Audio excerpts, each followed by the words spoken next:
So, guys, today I'm going to go over when the seller won't leave for showings. So, super awkward. Buyers feel weird. I mean, they shouldn't be talking in the house anyway, but they don't feel comfortable, you guys.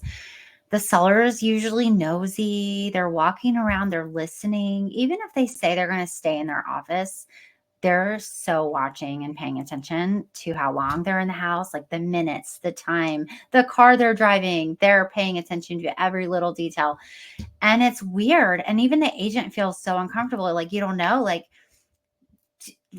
we're opening the lockbox and then someone just opens the door and they're like, hey, how you doing? I mean, I don't even know sometimes who it is and how to address them because they're not my clients. So when you're walking around with buyers and the seller's sitting there and it's so uncomfortable, like sometimes the buyers just want to get out of the house.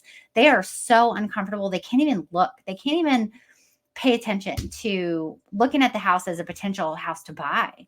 And so it's super bizarre. And I have this story. So one time, the seller was like, I don't really want to get out for the showings. I'm going to keep track of it. It's fine. Like, I work from home. It's all great. Like, whatever.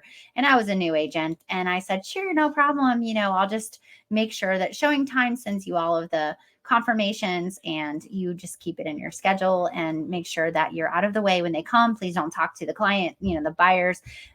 If you can, step outside or, whatever. So anyway, long story short, some buyers called me and an agent called me, and the agent was mortified because the seller forgot the showing. They forgot altogether that they even had a showing. And the buyers walked into the master bathroom and he was taking a shower and they saw him in the naked. So it wasn't a good experience for the buyers. Ultimately, they did not buy that house, but I did get some really strange feedback. And of course, the seller was really embarrassed. And, he knew it was his fault. He should have left for the showing. He should have paid attention when the showing was and took it seriously. And so that's a little funny story. But, you shouldn't be in the house when it's showing. Oh, there's my cat behind me.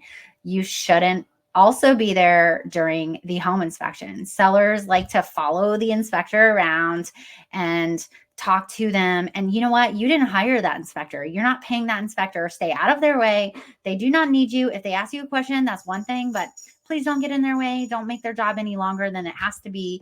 And, they can do their jobs without you. They don't need you. So sellers, stay away.